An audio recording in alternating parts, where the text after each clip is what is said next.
السلام علیکم جماعت چہرم مضمون اردو قواعد زمانہ اور اقسام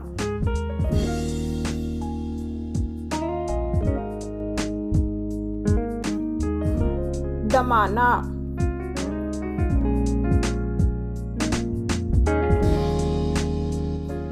پیارے بچوں اب ہم دیکھیں گے زمانہ کسے کہتے ہیں۔ کسی کام کے وقت کو زمانہ کہتے ہیں۔ زمانے کی 3 قسمیں ہیں جس میں سب سے پہلے دیکھیں گے ہم زمانے ماضی۔ پیارے بچوں اب ہم دیکھیں گے زمانے ماضی یعنی کیا۔ کسی کام کے گزرے ہوئے وقت کو زمانے ماضی کہتے ہیں۔ زمانے ماضی کی چند مثالیں دیکھیں گے۔ نمبر 1، ایک انگریز افسر نے اس مقام کو دریافت کیا تھا۔ نمبر 2، عرفان نے چائے پی۔ نمبر 3، عمران نے کام کیا۔ نمبر 4، اختر اسکول گیا۔ ان جملوں میں دریافت کیا تھا، چائے پی، کام کیا، اسکول گیا، یہ الفاظ زمانے ماضی کو ظاہر کر رہے ہیں۔ پیارے بچوں اب ہم دیکھیں گے زمانے حال۔ زمانے حال کی تعریف۔ کوئی کام موجودہ وقت میں ہو تو اس وقت کو زمانے حال کہتے ہیں۔ اس کی چند مثالیں دیکھیں گے۔ نمبر 1، ہمیں ان کی گونج سنائی دے رہی ہے۔ نمبر 2، اسلم کھانا کھاتا ہے۔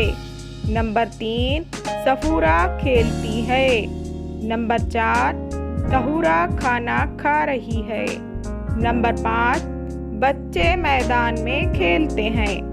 ان جملوں میں دے رہی ہے، کھاتا ہے، کھیلتی ہے، کھا رہی ہے، کھیلتے ہیں، یہ الفاظ زمانے حال کو ظاہر کر رہے ہیں۔ پیارے بچوں اب ہم دیکھیں گے زمانے مستقبل۔ زمانے مستقبل کی تعریف اس طرح ہے۔ آئندہ وقت میں ہونے والے کام کے وقت کو زمانے مستقبل کہتے ہیں۔ اس کی چند مثالیں ہیں۔ نمبر 1، یہی ٹرین آپ کو ماتھیران پہنچا دے گی۔ نمبر 2، احمد کل دہلی جائے گا۔ نمبر 3، افضل کرکٹ کھیلے گا۔ نمبر 4، لڑکے سیر کو جائیں گے۔ ان جملوں میں پہنچا دے گی، جائے گا، کھیلے گا، جائیں گے، یہ الفاظ زمانے مستقبل کو ظاہر کر رہے ہیں۔ پیارے بچوں اب تک جو ہم نے سیکھا ہے اس پر ایک مشق دے رہے ہیں، اسے آپ اپنی بیاضوں میں لکھیں گے۔ سوال ہے، مندرجہ ذیل جملوں کے سامنے ان کا زمانہ لکھیے۔ نمبر 1، عرب کا مشہور شہر خیبر ان کا وطن تھا۔ نمبر 2، سواریوں سے آلودگی ہوتی ہے۔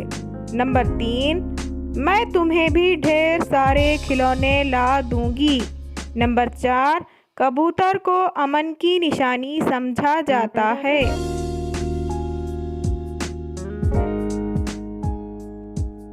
نمبر 5، پرندوں کی تعداد گھٹتی جا رہی ہے۔ نمبر 6، یہ میرے ساتھ کھیلے گا۔ نمبر 7، مگر پوری تھی بڑی چالاک۔ نمبر 8، پرندے بہت اونچائی تک اڑ سکتے ہیں۔ نمبر 9، پوری کڑھائی سے نکل بھاگی۔ انشاءاللہ اب ہم ملیں گے اگلے سبق میں۔ اللہ حافظ۔